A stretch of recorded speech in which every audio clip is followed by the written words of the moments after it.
गरीब ससुराल में आया पहली बार अमीरों वाला राशन। देखिए, मैं सभी के लिए कितना सारा राशन लेकर आई हूँ और राशन में आप सभी के लिए घी, तेल, बासमती चावल, ड्राई फ्रूट्स, ऑलिव ऑयल, यहाँ तक कि रिया देखो, तुम्हें केसर बहुत पसंद है ना, मैं केसर भी लेकर आई हूँ। साथ में क्यों ना imported cookies, Greek yogurt, organic आटा, हर्ब्स और जूस भी लेकर आई हूँ। इतना सारा महंगा राशन देखकर सभी घर वाले बहुत हैरान हो जाते हैं। अरे बेटा, लेकिन तुम इतना महंगा राशन कैसे लेकर आ गई? ये सारा तो अमीरों वाला राशन है और तुम तो नौकरी भी नहीं करती हो और ना ही हमारे पास इतने पैसे थे, तो तुम ये सारा राशन कैसे लेकर आ गई? हाँ भाभी, आपने आखिर ये सब कैसे कर लिया? हर कोई ये सब देखकर हैरान हो रहा था, लेकिन इस बात पर रोहन को बहुत गुस्सा आ जाता है और वो गुस्से में कहता है, मुझे अच्छे से पता है ये सब कैसे हो रहा है। तुम मुझे धोखा दे रही हो ना, मुझे सब पता चल गया है। ये आप क्या कह रहे हैं? ऐसा कुछ भी नहीं है। मुझे सब पता है, मैं सब अच्छे से जानता हूँ। आखिर ये सब क्या हो रहा था? गरीब बहू प्रीति अमीरों वाला इतना सारा राशन अचानक से कैसे लेकर आ गई थी और रोहन उससे नाराज क्यों था? वो आखिर उसके ऊपर धोखेबाजी का इल्जाम क्यों लगा रहा था? सब कुछ जानने के लिए चलिए चलते हैं समय के कुछ पीछे। प्रीति बहुत ज्यादा थक गई थी और ऑफिस से वो घर लौटी है। अपने फ्लैट का दरवाजा खोलकर घर के अंदर आती है। सब कुछ कितना अलग और बदला हुआ लग रहा है। खैर कोई बात नहीं, अब मुझे इन सब चीजों की आदत डालनी ही होगी। उसके बाद प्रीति अपने लिए नमकीन चावल बनाती है और वो सबसे पहले चावल निकालकर उन्हें अच्छे से धोती है और उसके बाद प्याज, टमाटर और आलू भी काट लेती है। सब कुछ काटने के बाद वो कुकर में थोड़ा सा तेल डालकर उसमें प्याज, टमाटर और नमक, मिर्च, मसाले डालकर उसे अच्छे से पकाकर उसमें चावल और आलू डालकर थोड़ा पानी डालकर कुकर बंद करके चढ़ा देती है। जब तक कुकर में चावल पकने के लिए रखे हैं तब तक जाकर कपड़े बदल लेती हूँ। थोड़ी देर बाद चावल तैयार हो जाते हैं तो वो उन्हें प्लेट में डालकर सोफे पर बैठकर टीवी ऑन करके खाना खाने लगती है। इमोशनल मूवी देखते हुए प्रीति का मूड भी ऑफ हो जाता है और वो टीवी बंद करके अपने कमरे में सोने चली जाती है। अगले दिन सुबह रोहन के घर में खुशी का माहौल था। मुझे तो सच में यकीन नहीं हो रहा बेटा कि तेरी इतनी अच्छी नौकरी लग गई है। हाँ बेटा, तुम्हारी मेहनत रंग लाई। मुझे भी खुशी है कि आखिरकार तुम्हारी अच्छी नौकरी लग गई। लेकिन अभी तो मेरी तनख्वाह इतनी ज्यादा नहीं है पापा, अभी तो मुझे सिर्फ 20,000 रुपए मिलेंगे। अरे कोई बात नहीं बेटा, इतने भी तुम्हारे लिए बहुत है। अभी तो तुम्हारी शुरुआत है और फिर धीरे धीरे तुम काम सीख जाओगे। हाँ, और भैया आपको एक बार एक्सपीरियंस हो जाएगा तो इसके साथ आपको जिंदगी में और भी अच्छी अपॉर्चुनिटी मिल जाएगी। अच्छा ठीक है, अब मैं काम पर जा रहा हूँ, वरना पहले ही दिन लेट हो जाऊंगा। इतना कहने के बाद रोहन अपना ऑफिस का बैग उठाता है और काम के लिए निकल जाता है। वो रास्ते में जा रहा था कि तभी प्रीति और रोहन की टक्कर हो जाती है, जिसके बाद प्रीति की इम्पोर्टेंट फाइल गिर जाती है और उसके पेज भी इधर उधर फैल जाते हैं। अंधे हो क्या? तुम देखकर नहीं चल सकते? मुझे माफ करना, मुझसे गलती हो गई। मैं अभी आपकी हेल्प कर देता हूँ। कोई जरूरत नहीं है, मैं खुद कर लूंगी। उसके बाद प्रीति अपनी फाइल के पेज कलेक्ट करने लगती है, लेकिन रोहन भी उसकी हेल्प कर देता है। Again I am really sorry. लेकिन प्रीति बहुत गुस्से में थी और वो कुछ नहीं कहती, चुपचाप वहां से चली जाती है। आज रोहन का ऑफिस में पहला दिन था। वो ऑफिस में जाने के बाद अपना काम अच्छे से शुरू करता है। तो मैं अभी इन सारी फाइल्स को कंप्लीट करके मेरे कैबिन में लेकर आना है। रोहन अपना काम करता है और काफी देर काम करने के बाद वो कॉफी पीने जाता है तो देखता है जिस लड़की से आज वो टकराया था वो भी उस ऑफिस में काम करती है। लेकिन प्रीति रोहन को वहां देखकर मुंह बना लेती है और वहां से चली जाती है। अजीब लड़की है, 2 बार सॉरी बोल दिया, उसके बाद भी कितना ज्यादा गुस्सा कर रही है। शाम को काम खत्म करने के बाद रोहन घर वापस आ जाता है। तब शांति ने सभी के लिए खाने में आलू की भुजिया और रोटी बनाई थी। आज फिर से यही, तुमने आलू की भुजिया बना दी। अरे कितने दिनों बाद तो बनाई है। सुबह भी आलू गोभी थी और 2 दिन पहले भी तुमने आलू गाजर ही बनाई थी। इतने दिनों से आलू ही खा रहा हूँ। अब मैं क्या करूं, जब सब सब्जी के साथ आलू डलता है तो कुछ अच्छा अमीरों वाला खाना बनाओ ना कभी मम्मी। हाँ रुक जा बेटा, अभी तुझे अमीरों वाला खाना लाकर खिलाती हूँ। मैं तो उसे जेब में लेकर घूम रही हूँ ना। इस तरह हर कोई बातें करते हुए खाना खाता है और सब खाना खाकर अपने अपने कमरे में जाकर सो जाते हैं। इस तरह दिन गुजर रहे थे। वहीं दूसरी तरफ प्रीति ऑफिस में किसी से ज्यादा कुछ खास बात नहीं करती थी। एक दिन वो प्रिंटर में कुछ प्रिंट कर रही थी, लेकिन उसमें कुछ प्रॉब्लम हो जाती है। हे भगवान, इस प्रिंटर को भी अभी खराब होना था क्या? कुछ भी कर लो, जिंदगी में तो बस मुसीबतें कम ही नहीं होती हैं। प्रीति गुस्से में काम कर रही थी, तभी वहां पर रोहन आ जाता है और उससे कहता है, हमें हर वक्त तो गुस्से में काम नहीं करना चाहिए, कभी थोड़ा शांति से भी काम लेना चाहिए। मैं कर देता हूँ। उसके बाद रोहन चेक करता है कि प्रीति गुस्से और जल्दबाजी में प्रिंटर का गलत बटन दबा रही है, जिसकी वजह से ऐसा हो रहा था। लेकिन रोहन उसमें प्रीति की हेल्प कर देता है। Thank you so much. अच्छा जी, यानी आपको भी थैंक यू बोलना आता है। इतना कहकर प्रीति वहां से चली जाती है। अब अगले दिन से रोहन कभी कभी प्रीति को गुड मॉर्निंग विश करता है, तो कभी उसकी ऑफिस में छोटे मोटे काम में वो हेल्प कर देता है, जिसके बाद दोनों के बीच में थोड़ी दोस्ती हो जाती है। एक दिन दोनों लंच करने बाहर जाते हैं। एक छोटा सा ढाबा है, लेकिन मुझे यहाँ का खाना बहुत ज्यादा पसंद है। यहाँ के खाने में एकदम अपनापन लगता है और घर जैसा स्वाद आता है। अच्छा, अगर तुम्हें पसंद है फिर तो हमें ट्राई करना ही होगा। दोनों ढाबे के अंदर आते हैं और साथ में बैठकर खाना खाते हैं। तुमने बिल्कुल सही कहा था, ये खाना तो सच में बहुत ही ज्यादा लाजवाब और स्वादिष्ट है। हाँ, एकदम सस्ता और टिकाऊ है। खाना खाने के बाद दोनों वापस ऑफिस चले जाते हैं और अपना अपना काम करते हैं। कुछ दिनों बाद रोहन की जब सैलरी आई तो वो आधे पैसे शांति को देते हुए कहता है, माँ, इसमें से तुम्हें रसोई का सारा खर्च निकालना है और साथ में इसमें बिजली और पानी का भी बिल देना है। बाकी पैसे बिल वगैरह भरने में चले गए और कुछ पैसे अलमारी में रख दिए हैं। पूरा महीना निकालना है। पैसे आते ही चले जाते हैं। एक तरफ रोहन अपने परिवार की जिम्मेदारी को बहुत अच्छे से निभा रहा था, वहीं दूसरी तरफ रोहन और प्रीति की भी दोस्ती और ज्यादा गहरी होती जा रही थी। रोहन अब प्रीति को पसंद करने लगा था। पार्क में, क्या तुम्हें और कोई काम नहीं है जो तुम संडे को भी मेरे पास आ जाते हो? अब तो मुझे तुम्हारे अलावा और कुछ न तो नजर आता है और ना ही मैं और कुछ सोचना चाहता हूँ। प्रीति, मैं तुम्हें पसंद करने लगा हूँ। मैं तुम्हारे साथ अपनी आगे की जिंदगी बिताना चाहता हूँ। ऐसे सुनकर प्रीति बहुत ज्यादा हैरान हो गई थी। उसका माइंड एकदम ब्लैंक हो जाता है और उससे समझ नहीं आता कि वो क्या करे, तो वो बिना कुछ बोले उठकर वहां से भाग जाती है, जिसे देखकर रोहन भी बहुत हैरान हो जाता है। अरे प्रीति, मुझे इस तरह अकेले छोड़कर क्यों भाग गई? क्या मैं इतना बुरा हूँ? अगर रिजेक्ट ही करना था तो मुंह पर मना करके ही चली जाती। रोहन उदास होकर घर वापस आ जाता है। अगले दिन सुबह जब वो ऑफिस जाता है तो उसे प्रीति कहीं नजर नहीं आ रही थी, लेकिन लंच टाइम में उसे प्रीति ऑफिस के टेरेस पर मिलती है।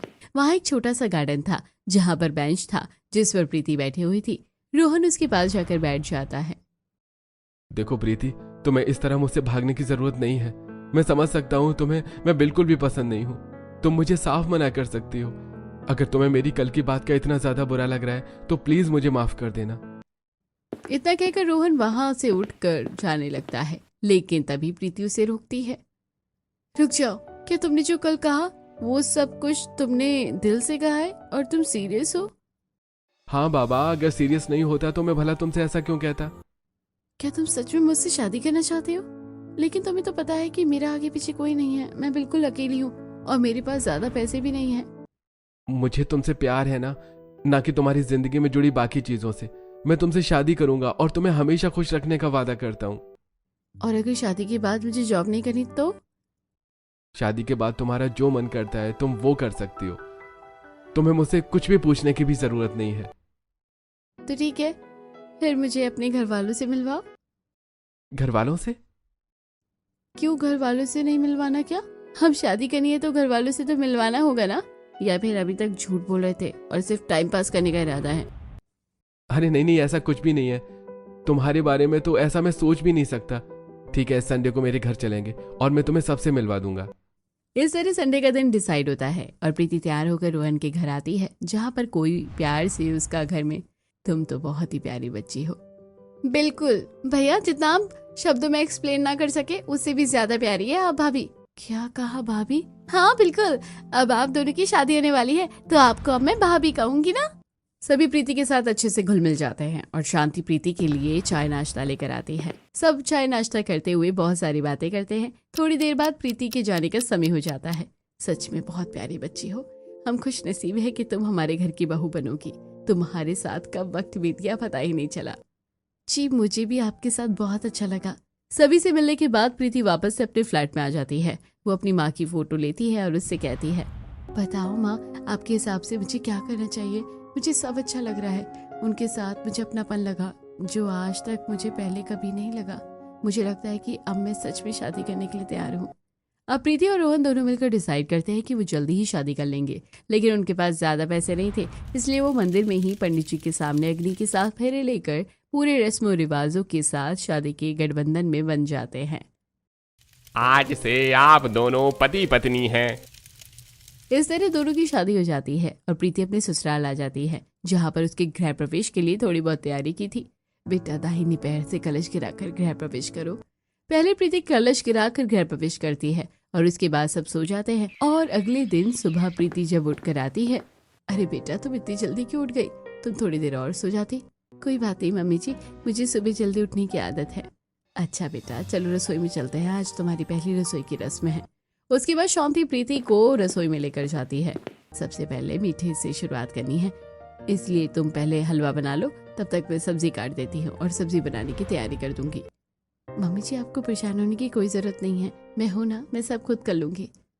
अरे बेटा इसमें भला परेशानी होने वाली कौन सी बात है, तुम चिंता मत करो, अभी इन बूढ़ी हड्डियों में पूरी जान है। और फिर अभी कल तक भी तो मैं सारे काम करती थी ना, अब तुम्हारे आते ही तुम्हारे ऊपर सारा काम थोड़ी ना थोप दूंगी। इस तरह एक तरफ प्रीति कढ़ाई में घी और थोड़ी सूजी और आटा मिक्स करके हलवा बनाने के लिए रखती है और वहीं दूसरी तरफ शांति सब्जी बनाने के लिए सारी सब्जी को काटना शुरू करती है। इस तरह प्रीति की पहली रसोई की रस्म में दोनों सास बहू मिलकर सबके लिए अच्छा खाना बनाते हैं। हलवा बनने के बाद शांति चूल्हे पर सब्जी बना रही थी और प्रीति आटा गूंथकर सबके लिए गर्मा गर्म रोटियां बना लेती है। खाना बनने के बाद सभी को खाना परोसा जाता है। खाना तो सच में बहुत स्वादिष्ट बना है। हाँ मुझे नहीं पता था कि तुम इतना स्वादिष्ट खाना बनाती हो। खाना बनाने में मम्मी जी ने मेरी हेल्प की है। अरे बेटा कैसी हेल्प, मैंने तो बस थोड़ी सब्जी काटी थी और कुछ नहीं, बाकी सब तो तुमने ही किया है। इस तरह प्रीति को एक सपोर्टिव ससुराल मिल जाता है। पहले ही दिन से प्रीति अपने ससुराल में बहुत खुश थी। इस तरह दिन गुजर रहे थे और कुछ दिन बाद वहीं दूसरी तरफ जब शांति दुकान पर राशन का कुछ सामान लेने जाती है, भैया आप मुझे डालडा घी देना। तभी वहां पर खड़ी शीला घमंड में कहती है, क्या बात है, डालडा घी खाया जा रहा है, क्या तुम्हारे पास इतने पैसे तक नहीं कि तुम असली घी खा सको? हम चाहे कुछ भी खाएं, लेकिन तुम्हें उससे क्या परेशानी हो रही है? अरे मुझे क्या परेशानी होगी भला, परेशानी तो तुम जैसे गरीबों को होगी जो ढंग से घी तक नहीं खरीद सकते। अरे जब खाना पीना भी तुम्हारा ठीक नहीं है तो तुम जिंदगी में और ही क्या करोगे? भैया मेरे लिए तो आप ब्रांडेड 5 किलो घी घर पर पहुंचा देना। जी ठीक है बहन जी, मैं पहुंचा दूंगा। इतना कहकर शीला घमंड से बाहर चली जाती है। किसी भी चीज पर कोई भी बात बोलने का मौका नहीं छोड़ती है ये। हे भगवान, सिर्फ हमारे साथ ही ऐसी नाइंसाफी क्यों हो रही है? पता नहीं हमारे दिन कब सुधरेंगे। लीजिए बहन जी आपका डालडा घी। क्या और कुछ भी देना है? हाँ भैया आप हमें वो सस्ते वाले चावल दे दीजिए जो सबसे सस्ते हैं और मैं हमेशा लेकर जाती हूँ। उसके बाद शांति राशन ले लेती है और दुकानदार को पैसे देने के बाद वो राशन का सारा सामान खरीद कर घर वापस आ जाती है। उन लोगों को अपने बजट के हिसाब से सामान खरीदना पड़ता था। घर आने के बाद शांति का मूड ऑफ हो जाता है, जिसे देखकर प्रीति पूछती है, क्या बात है मम्मी जी, आप इतनी परेशान क्यों लग रही हैं? कुछ नहीं बेटी, एक तो इस गरीबी ने हमारी जिंदगी में इतने कष्ट ला रखे हैं और दूसरी तरफ कुछ घमंडी लोग होते हैं जो दूसरों को नीचे दिखाने के लिए कहीं पर भी कुछ भी बोल देते हैं। जरूर आज आपको फिर से शीला आंटी मिली होगी और उन्होंने ही आपको कहा होगा, इन शीला आंटी को पता नहीं दूसरों की जिंदगी में झांकने की इतनी क्या लगी रहती है, जब देखो हमेशा दूसरों को ताना देती है और बस हमेशा उन्हें नीचे दिखाने की कोशिश करती है। हमारी तो किस्मत भी ऐसी है। सच कहूँ तो मैं भी परेशान हो गई हूँ। मैं भी चाहती हूँ कि हमारे घर में अच्छा खासा राशन आए और हम भी अच्छी चीज खा सके। हर बार बस वही सबसे सस्ता और ऐसा ही राशन लेकर लाना पड़ता है। शांति उदास होकर ये बात बोलती है, जिसे देखकर प्रीति को भी अच्छा नहीं लगता। इस तरह दिन गुजर रहे थे। एक दिन रिया कॉलेज में अपने दोस्तों से कुछ बातें कर रही थी। तो चलो क्यों ना हम सब एक बढ़िया से रेस्टोरेंट में जाकर पार्टी करते हैं, मेरा बहुत दिनों से कुछ अच्छा खाने का मन कर रहा है। तुम बिल्कुल सही कह रही हो, मेरा भी कुछ अच्छा खाने का मन कर रहा है। चलो वहाँ के महंगे रेस्टोरेंट में चलते हैं और पार्टी करते हैं। हाँ तो चलो चलते हैं, फिर देरी किस बात की। ठीक है दोस्तों, तुम लोग जाओ, मैं घर चलती हूँ। तू भी चलना हमारे साथ। हमारे साथ चलेगी तो कुछ घट जाएगा क्या? अरे इसके पास पैसा होगा तभी तो हमारे साथ जाएगी। इतने महंगे रेस्टोरेंट का ख्वाब देखना तो छोड़ो, अगर ये कैंटीन में कुछ खाने के लिए पैसे दे दे तो वो भी गनीमत होती है। ये सुनकर रिया को बड़ी शर्मिंदगी महसूस होती है और उसे बहुत बुरा लगता है। वो उदास हो जाती है और बिना कुछ बोले ही वहां से चली जाती है। जब रिया कॉलेज से घर वापस आती है, अरे रिया तुम आज जल्दी घर वापस आ गई। एक काम करो, मैंने खाना बना दिया है, तुम जल्दी से हाथ मुंह धोकर खाना खाने बैठ जाओ। ठीक है भाभी। एक तरफ प्रीति रिया के लिए खाना लेकर आती है और रिया उदास होकर कुछ सोचते हुए चुपचाप बस खाना खा रही थी। क्या बात है, तुम इतनी उदास क्यों लग रही हो? रिया प्रीति को सारी बातें बताती है। तो मेरे साथ हमेशा ऐसा ही होता है भाभी। हमेशा मुझे हर कोई बस नीचा दिखाता है और कोई भी ताना देकर चला जाता है। उन्हें कैसे कहूँ कि मेरा भी जाने का बहुत मन करता है, लेकिन हमारे हालात ऐसे नहीं हैं। कोई बात नहीं, उन्होंने जो बोलना था उन्होंने बोल दिया। और ये सब उनकी सोच दर्शाता है कि उनकी कितनी छोटी सोच है। अगर वो तुम्हारे सच्चे दोस्त होते तो कभी इस तरीके से तुम्हें ताना नहीं मारते और नीचा फील नहीं करवाते। चलो हम दोनों शाम को गोलगप्पे खाने चलेंगे। ठीक है, वैसे भी मुझे अपने कॉलेज फंक्शन के लिए कपड़े भी खरीदने हैं। इस तरह प्रिया रिया को समझाती है और उसका मूड ठीक करने की कोशिश करती है। शाम को प्रीति और रिया दोनों बाजार जाती हैं। दोनों सबसे पहले कपड़े खरीदने के लिए एक दुकान में जाती है। हाँ भैया, बिल्कुल ऐसा ही सूट दिखाओ जिसमें थोड़ा एक्स्ट्रा घेर हो, तभी तो अनारकली सूट पहनने का फायदा है। अरे ठीक है, मैं आपको इसमें और भी डिजाइन और कलर भी दिखा देता हूँ। दुकानदार रिया को ड्रेस के और डिजाइन दिखाता है। हाँ, मुझे ये पिंक वाला पसंद है। आप इसका रेट बता दीजिए कितना है। इसका आपको हो गया 1000 रुपए। वाह, ये तो बहुत ही सही है। ठीक है, तो इसे पैक कर दीजिए। अरे रुको भाभी, ऐसे कैसे पैक कर दीजिए? अरे भैया, 1000 रुपए ज्यादा हैं, आप जरा कम कीजिए। जी देखिए, हम इसमें कुछ कम नहीं कर सकते भाई, हमें आगे से ही इतने में पड़ रहा है। हम इतने में देंगे तो हमें कैसे मुनाफा होगा? देखिए भैया, ज्यादा से ज्यादा मैं आपको इसके 800 रुपए दे सकती हूँ। इतने में देना है तो डन कीजिए। वो आदमी कपड़े पैक कर देता है और उसके बाद दोनों दुकान से निकलकर गोलगप्पे खाने जा रही थी। मानना पड़ेगा, तुम्हारी बार्गेनिंग स्किल्स तो बहुत इम्प्रेसिव है। मुझे नहीं लगा था कि दुकानदार पैसे कम कर लेगा। मॉल और डिजाइनर ड्रेस खरीदते टाइम तो ऐसा नहीं हो सकता। खैर, हम मॉल और डिजाइनर ड्रेस के बारे में सोच भी नहीं सकते भाभी। वैसे आप बहुत शरीफ है। उसने जो रेट बताया आप उसे ही भी लेने को तैयार हो गई हैं। ऐसा नहीं करते, हमें हमेशा इनको कम प्राइस बोलना चाहिए, तभी तो हम कम में सामान खरीद पाएंगे। दोनों बात करती हुए एक ठेले के पास आ जाती हैं, जहाँ दोनों एक ठेले पर गोलगप्पे खा रही थी। देखा, मैंने कहा था ना भाभी कि आपको यहाँ के गोलगप्पे बहुत अच्छे लगेंगे। तुमने बिल्कुल सही कहा था, यहाँ के गोलगप्पे बहुत अच्छे हैं। खट्टा मीठा होने के साथ साथ चटपटा भी है। उसके बाद दोनों गोलगप्पे खाने के बाद घर वापस आ जाते हैं। शाम को रोहन घर वापस आता है और हाथ में पीछे कुछ छुपाकर वो रसोई में जाता है। क्या कर रही हो? कुछ नहीं, बस खाना बना रही थी। और एक बात बताओ, आप अपने हाथ में पीछे क्या छुपा रहे हो? रोहन पीछे से चूड़ियां निकालता है और प्रीति को देता है। वाह, ये चूड़ी तो सच में बहुत ज्यादा खूबसूरत है। लाओ, मैं तुम्हें पहना देता हूँ। उसके बाद रोहन प्रीति को चूड़ी पहना देता है। इस तरह घर में प्रीति का हर कोई अच्छे से ध्यान रख रहा था, जिसकी वजह से प्रीति को बहुत अच्छा लगता था। कुछ दिन बाद रोहन प्रीति को कुछ पैसे ला कर देता है। अरे, ये पैसे तुम्हारी रसोई खर्च के लिए, इसी में तुम्हें पूरे महीने का रसोई का खर्च निकालना होगा। ये जो सिर्फ 5000 है, क्या इसमें सब कुछ हो पाएगा? हाँ, हो जाएगा। मैं हर महीने मम्मी को इतने ही पैसे देता था, अब बस तुम्हें देख कर सब करना होगा। लेकिन कुछ चीजें ऐसी थी जिसकी वजह से प्रीति जो देख रही थी उसकी वजह से उसे बहुत बुरा लग रहा था। एक दिन सभी घर वाले बाहर आंगन में बैठे थे तो देखते हैं कि शीला के घर पर एक डिलीवरी वाला आया है। हाँ, मेरा आज पिज्जा खाने का बड़ा मन कर रहा था।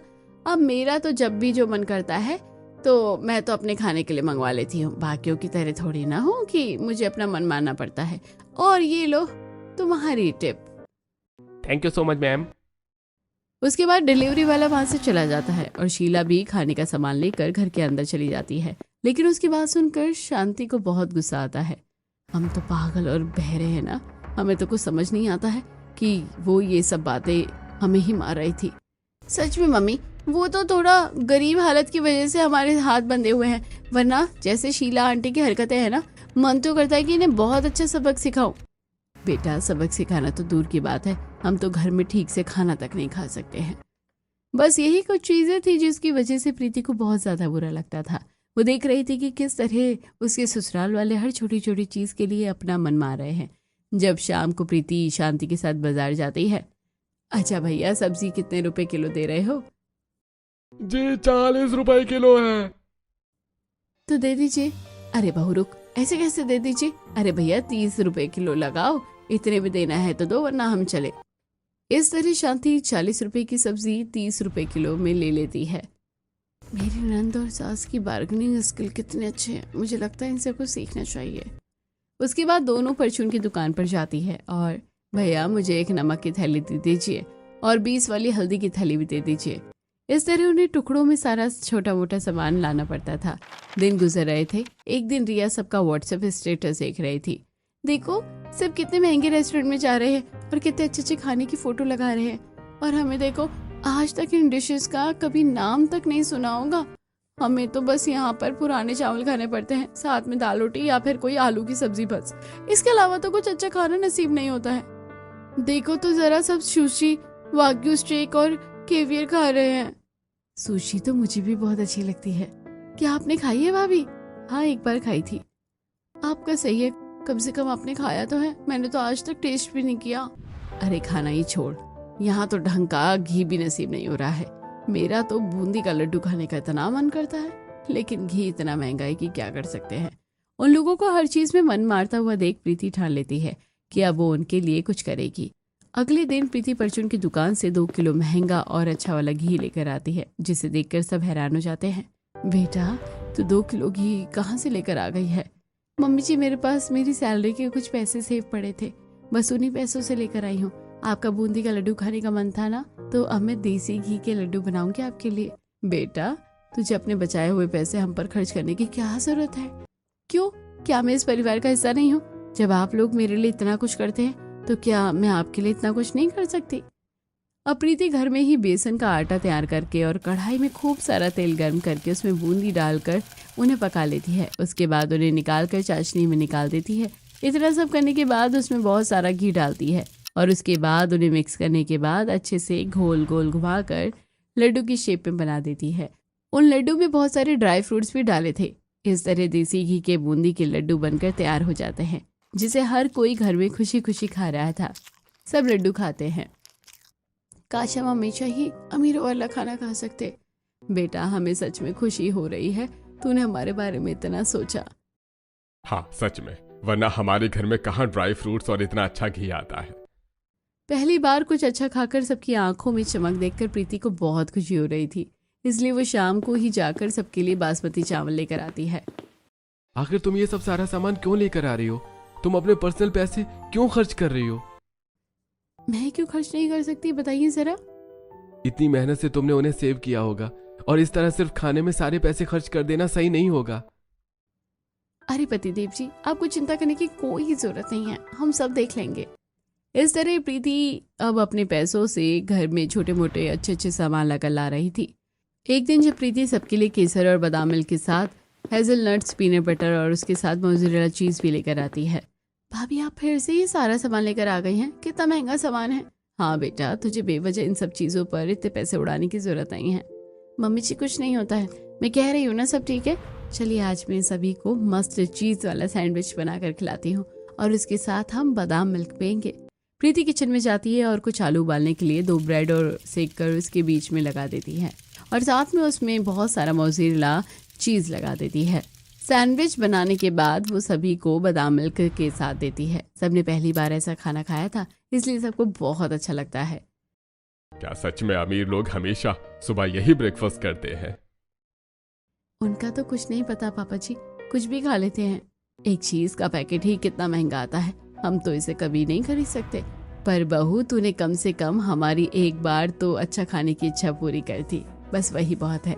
इस तरह दिन गुजर रहे थे। प्रीति का और मन था कि वो अपने घर वालों को अच्छी चीजें खिलाए। एक दिन शीला के घर में बहुत सारा महंगा राशन एक साथ घर में लोड हो रहा था। हम तो कई दिनों का राशन एक साथ मंगवा लेते हैं, दूसरों की तरह नहीं कि हर 10 दिन की चीज लेने के लिए हर दूसरे दिन दुकान पर भाग जाए। और हमारा राशन तो होता ही इतना महंगा है कि बस पूछो ही मत। क्वालिटी वाली चीजें खाते हैं हम। शीला बाहर खड़ी होकर ऐसा ताना कस देती है जिसे सुनकर शांति का मुंह बन जाता है। लेकिन इन्हें तो मैं बताऊंगी अच्छे से, बस बहुत हो गया, अब मैं अपने घर वालों के लिए कुछ करना चाहती हूँ। प्रीति शाम को राशन लेने के लिए एक मॉल पर जा रही थी, तब रास्ते में उसे एक लड़का मिलता है। अरे शादी के बाद तो तुम्हारी जिंदगी बर्बाद हो गई है। हाँ बिल्कुल सही कहा तुमने। रोहन ने प्रीति को देख लिया था और वो उसके पीछे आ रहा था, लेकिन ये बात सुनने के बाद उसका दिल टूट जाता है और वो वहां से चला जाता है। मेरी जिंदगी इतनी खराब हो गई है कि अब मैं बहुत ज्यादा खुश रहने लगी हूँ और मुझे हर जगह से सिर्फ प्यार मिल रहा है। तुम्हें क्या लगता है कि तुम्हारे भड़काने से अब मुझे कुछ फर्क पड़ता है? तुम्हें मेरी परवाह करने की जरूरत नहीं है। मेरे पास एक बहुत प्यार करने वाला परिवार है, अब निकलो यहाँ से। उसके बाद प्रीति एक बड़े से मॉल पर जाती है और वहाँ पर सारी महंगी चीज़ें जैसे अखरोट, पिस्ता, ओट्स, हर तरह के सीड्स, काजू बादाम, मोज़रेला चीज़, इडली बनाने का सामान और चावल का आटा, इस तरह का जूस और हर तरह का जूस और साथ में केसर, बादाम मिल्क, ऑलिव ऑयल और अलग तरह के आटे के पैकेट जैसे रागी, सब कुछ खरीद कर लाती है। भैया आप अभी मेरे घर पर ये सारा राशन एक साथ भिजवा दीजिए। अब प्रीति बहुत सारा अमीरों वाला राशन लेकर घर पहुंच जाती है। बहुत सारा राशन घर के अंदर लोड हो रहा था, जिसे देखकर बगल वाली शीला का मुंह बन जाता है और गुस्से में वो अंदर चली जाती है। घर के अंदर सारा राशन जाने के बाद, बेटा आखिर ये सब क्या हो रहा है? पहले थोड़ा बहुत सामान आता था और अब तो तुम इतना सारा सामान लेकर आ गई हो। हाँ भाभी, और सारा ही सामान अमीरों वाला है। आखिर आपके पास इतना बजट आ कहाँ से रहा है कि आपने इतने लंबे समय तक अमीरों वाला राशन भरवा दिया घर में? मुझे तो सब पता है कि कहाँ से आ रहा है। सब उस लड़के से ही मिल रहा है ना, जिसे तुम कह रही थी कि शादी करके तुम्हारी जिंदगी बर्बाद हो गई। नहीं जी, ऐसा कुछ नहीं है। वो तो बल्कि मेरा सौतेला भाई था जो मुझे परेशान करने आया था। लेकिन तुमने तो कहा था कि तुम्हारा कोई नहीं है, तुम अकेली हो। हाँ मैंने कहा था, लेकिन ये सच नहीं है। मैंने आप लोगों से बहुत बड़ा सच छुपाया है। प्रीति खुश होकर अपना रिपोर्ट कार्ड ले जाकर अपने पापा को दिखाती है। पापा देखो, मैं कॉलेज में टॉप किया है। अच्छी बात है। प्रीति बहुत खुशी से ये बताती है, लेकिन महेंद्र उसकी बात पर बिल्कुल गौर नहीं करता, जिसे देखकर वो उदास हो जाती है। प्रीति उदास होकर अपने कमरे की तरफ जा रही थी, तब उसकी सौतेली माँ वहाँ आती है। तुम्हें क्या लगता है कि तुम्हारे पापा तुम्हारे ऊपर ध्यान देंगे? उन्हें तो बल्कि अपने बेटे से प्यार है। सुनीता प्रीति को ताना कसती है, लेकिन वो ध्यान नहीं देती और अपनी सहेली के साथ बाहर मूवी देखने चली जाती है। अगर तू नहीं आती तो मेरा पता नहीं क्या होता। अरे चिंता करने की कोई जरूरत नहीं है, मैं हमेशा तेरे साथ हूँ। मूवी देखने के बाद दोनों महंगे रेस्टोरेंट में खाना खाने जाते हैं। उसके बाद प्रीति अपने बॉयफ्रेंड से मिलने उसके फ्लैट पर जाती है। तुम कभी मेरा फोन क्यों नहीं उठाते हो? तुम्हें पता है ना मैं कितना बिजी हूँ। हाँ बिल्कुल, आजकल तो तुम बहुत बिजी रहने लगे हो। ना मेरे पास कॉल करते हो, ना मुझसे मिलने आते हो। तुम्हें पता है ना मेरे घर वालों की तबीयत खराब चल रही है, इसलिए मैं टेंशन में हूँ। प्लीज मुझे और टेंशन मत दो। यहाँ पहले ही पैसों का इंतजाम नहीं हो रहा है। सॉरी, बताओ मुझे तुम्हें कितने पैसों की जरूरत है? प्रीति उतने ही पैसे रवि के अकाउंट में ट्रांसफर कर देती है। लेकिन कुछ दिन बाद जब रवि उससे ठीक से बात नहीं कर रहा था, तो एक दिन वो कॉलेज में उसके पास मिलने जाती है, तो देखती है कि रवि और सीमा हंसते हुए बात कर रहे थे। सच में इस प्रीति को अपनी जिंदगी में लाना सही रहा। मैं बेस्ट फ्रेंड बनकर पैसे हट रही हूँ और तुम बॉयफ्रेंड बनकर। सच में मजा आ गया। ये बात सुनकर प्रीति का दिल टूट जाता है। तुम दोनों मुझे धोखा दे रहे हो। तुम दोनों मेरे साथ ऐसा कैसे कर सकते हो? तुम्हें शर्म नहीं आती? हमें शर्म क्यों आएगी भला? हमें तो जो सही लगा हमने किया।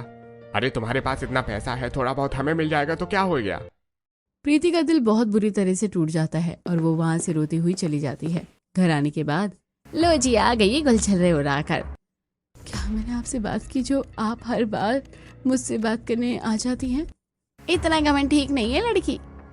ये तो कुछ भी नहीं है। बचपन से आपने जो मेरे साथ किया है, मुझे हमेशा जब मन किया मार दिया, घर का काम करवाया और तो और हमेशा मेरे पापा से झूठी शिकायत लगाकर मेरे पापा को मुझसे अलग करने की कोशिश की। इन सब चीजों के बाद क्या मैं आपसे तमीज से बात करूं कि आप इस लायक नहीं हैं? मन तो करता है कि अभी धक्के मारकर तुम्हें घर से निकाल दूं, लेकिन नहीं निकाल सकती। आधी से ज्यादा प्रॉपर्टी मेरी है। एक दिन तुमसे प्रॉपर्टी छीनकर सारी मेरे बेटे के नाम कर दूंगी। अगर बंटवारा होना था तो बराबर का होना था। तुम्हें ज्यादा क्यों मिला? कोई खिलौना है क्या जो छीन कर दे देंगे? इस प्रॉपर्टी में मेरी मम्मी का पूरा हक था। मेरी मम्मी ने पापा के साथ मिलकर बराबर का काम किया है। पूरा एम्पायर खड़ा करने में मेरी मम्मी का योगदान है। उनका हिस्सा मुझे बहुत पहले ही मिल गया था। इसमें तुम कुछ नहीं कर सकती। तुम्हारी तरह नहीं कि मेरे पापा को पैसों के लिए फंसा लिया और शादी कर ली। इस तरह मैंने अपना परिवार छोड़ दिया। मैंने फिर कभी किसी को सच नहीं बताया, क्योंकि हर कोई मुझसे पैसों के लिए दोस्ती कर रहा था और पैसों के लिए ही मुझसे बात कर रहा था। मुझे लगा कहीं तुम भी इसलिए मुझसे दोस्ती न करो, इसलिए मैं एक नॉर्मल इंसान की तरह रही। तुम्हें परेशान होने की जरूरत नहीं है। हमने कभी भी तुम्हें इस चीज के लिए न तो जाना है और ना ही जानेंगे। हाँ बेटा, तुम हमारी बेटी हो और बल्कि हम तुम्हें तो बहुत प्यार करते हैं। जब से तुम आई हो घर में खुशियाँ आ गई हैं। बल्कि तुम्हें हमारे लिए कितना कुछ किया है और करने की जरूरत नहीं है। हमें तुमसे कुछ नहीं चाहिए। नहीं मम्मी जी, मुझे आप लोगों का प्यार दिखा है, इसलिए मैं आप लोगों के लिए कुछ करना चाहती हूँ। चलिए अब सब जल्दी से तैयार हो जाइए, हम रेस्टोरेंट में खाना खाने चलेंगे। मुझे सच में यकीन नहीं हो रहा कि हम इतने महंगे रेस्टोरेंट में आकर सुशी खा रहे हैं। सब हमारी बहू की वजह से हुआ है। अमीरों वाला खाना खा रहे हैं और घर में भी अमीरों वाला राशन आ गया है। तुम सच में हमारे घर की लक्ष्मी हो बेटा। तुमने हमारे लिए बहुत कुछ किया है। अब से आपकी सबकी खुशी मेरी खुशी है। इस तरह प्रीति अपने परिवार वालों की खुशी के लिए सब करती है और प्रीति के ससुराल वाले भी उसे बहुत प्यार करके अपना लेते हैं, जिसके बाद उसे एक प्यारा सा घर परिवार मिल जाता है।